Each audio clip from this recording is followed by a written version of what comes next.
Hey guys, so it's me Brax again. I'm back, and today I'm here to talk to you guys about interview skills. And the reason I wanted to do so is because today I did have my own interview for something, and I felt like it was the best interview that I've ever had.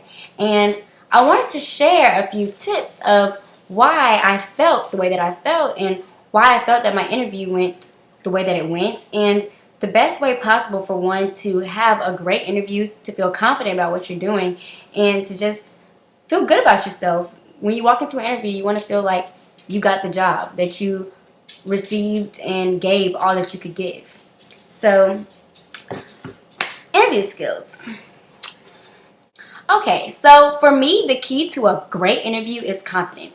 When you extrude confidence, when you feel like you're the best person in the room, then there is nothing or no one that can stop you. There's a certain level that you want to be at when you enter an interview. You want to feel like you gave all that you can give, that you received all that you can receive, and that you've done everything necessary to prepare yourself for an interview to get the job. You want to get the job, and that's the purpose of the interview. So for me, I feel like confidence is key. And there are a few things that you can do to prepare yourself so that you feel as confident as you possibly can feel when you're entering a setting in which you're trying to get a job and you're trying to impress people. So for me, starting with just the way you prepare yourself. So for my clothes, I feel like I'm a firm believer that when you dress good, you feel good. When you look good, you feel good. So whether that's your hair, your clothes, your shoes, whatever it is that makes you feel good, your makeup, if that is on point and is where it needs to be, then you're going to have a certain level of confidence higher than you naturally would have. So for me, starting with my hair. I pulled it back, and unnecessary, good interview skills would be something neat. I mean, it's fell a little bit since my interview, but something neat, whether it's a ponytail pulled back, a parted, a part in your hair down. For boys, a nice cut, whatever it is that'll make you feel good. Then also, something neat, by the way. So, then I moved down to my makeup. I like my makeup for interviews, especially. You don't want your makeup to be too heavy. You want it to look very natural, very like yourself. You don't want to look too much. You don't want bright colors or anything like that that is going to take away from what you have to say. You don't want people looking at your makeup or at your nails too high or too strongly that it takes away from your interview and what you have to say. Because what's most important is what is coming out of your mouth and what you can offer, not how bright your makeup can look or how bright your lipstick can look or whatever. Then I moved down to my earrings and my jewelry. I personally do not wear necklaces. I don't wear necklaces because I feel, don't mind my dog. I personally don't wear necklaces because I'm a person that uses my hands a lot. So for me, I don't wear necklaces because I don't want to be touching my necklace, because I have I like to move and I like to do a lot. So touching my necklace would bring attention to my necklace and not the words that are coming out of my mouth. So I try to avoid that. And for some of you guys, going back to hair, I try not to wear my hair down because I know that I'll flip my hair, I'll curl it or twirl with it and mess with it while I'm speaking. And that's something you want to avoid. So anything that's going to create internal noise or conflict, you want to try to avoid it. I go with studs for jewelry. Studs, always long, dangly nails or earrings you want to try to avoid. And then back to nails. I had prom yesterday, so that's why my nails are like they are. But you want to try to stay away from bright colors. This is the best example, but you want to try to stay away. You want to go more towards neutral colors, colors that are not going to bring attention to you. Then I go down to my blouse. So for me, any shirt, a solid shirt, I use this business type shirt. It's nothing simple, maybe $5-6, not expensive. And then I feel like a blazer, no matter what the situation, will help. A blazer will help the situation regardless. So, you can be wearing a t-shirt or anything, but if you throw a blazer on, then you'll fix your situation. So you'll have a whole new different type of situation once you throw that blazer on. Then I have on some slacks. I don't know if you guys can see them, but I have some slacks to match my suit.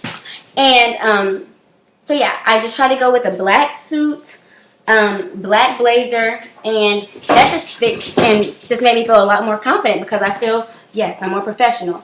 You want to go with something solid, whether it's blue, gray, black, something simple, something that's not too much as far as appearance.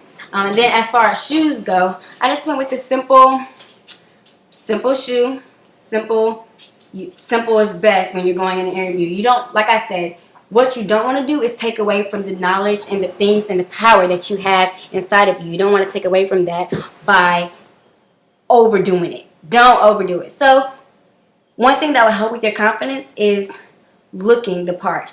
Once you have your stuff on, you know you look good, you just moved it up a level. So whether you're nervous or not, you're not worried about if your jacket's too big, you know? And you want to plan this stuff out the day before, because you don't know, that skirt may be too tight. You know, that shirt may be too big. You don't want to be uncomfortable. You don't want to have shoes that are flopping off your feet when you walk in the interview, because then that creates some internal noise, internal conflict, and in turn you just don't really want to be in that situation. So that's one thing I would do as far as appearance. Okay, so the second thing that I would do is properly prepare the night before. So I talked about appearance, and what you want to do is you want to make sure that you have your clothes laid out in advance. As far as the interview, you want to make sure that you're prepared as far as knowing where the interview is. Know where you're going the day before, maybe 2 days before. And even if you have to do a dry run, ride past there just so you know the area, so that you're familiar with where you have to go. You don't want to get lost the day of. You don't want to be late, because it's not professional to call and be like, oh, I'm around the corner, I'll be there in a couple minutes. Like, you can't be late for your interview. So you want to be on time, and part of that is being prepared. Set the GPS up on your phone. See how far it is from your house or where you're going to be. Allot enough time to get there. Allot enough time to get dressed, to prepare. And then, of course, practice. Practice makes perfect. I know you've heard that so many times before, but it is so true. Speak to yourself. I mean, before I go into an interview, I just ask myself some interview questions. And print off the top 10 most likely questions to be asked in an interview. And use those. Ask yourself those questions and look in the mirror. Practice with a friend. I just look in the mirror, and, you know, it's just on go for me. I have my business pitch ready. I have my elevator speech ready. I just have everything ready before I go into an interview. You have to be prepared. So you can do what it is that you have to do. So a couple things that I always do when I enter an interview is I always come in smiling. Hi, how are you? Shake hands with everybody that's interviewing you. That puts you a step above everyone else. And then I also shake their hands on the way out. Smile. Give them personality. Give them who you are. You know, you want to make the interview sound almost like a conversation. You want them to get to know you, know exactly who you are, because they're putting their faith into you. They're putting their they're trying to hire you. They want you to represent their business, and they need to know that you'll represent their business in the most positive way possible. So in order for you to do that, you have to let them know exactly who you are. You can't be stiff. You can't come in there like, oh my gosh, I'm nervous. Let loose. Be confident in yourself, and know that you will own the room, because it's yours. If you want it, it's yours. Now, I'm going to give you guys a couple of examples of how I answer a couple of interview questions. All right, Miss Braxton, tell us a little bit about yourself. Well, my name is Braxton Simpson. Like I said before, I am 18 years old and I attend Marietta High School. I am the sole proprietor of my very own female athletic apparel company called Girls Got Game, which is a business that I started to promote femininity in male-dominant sports.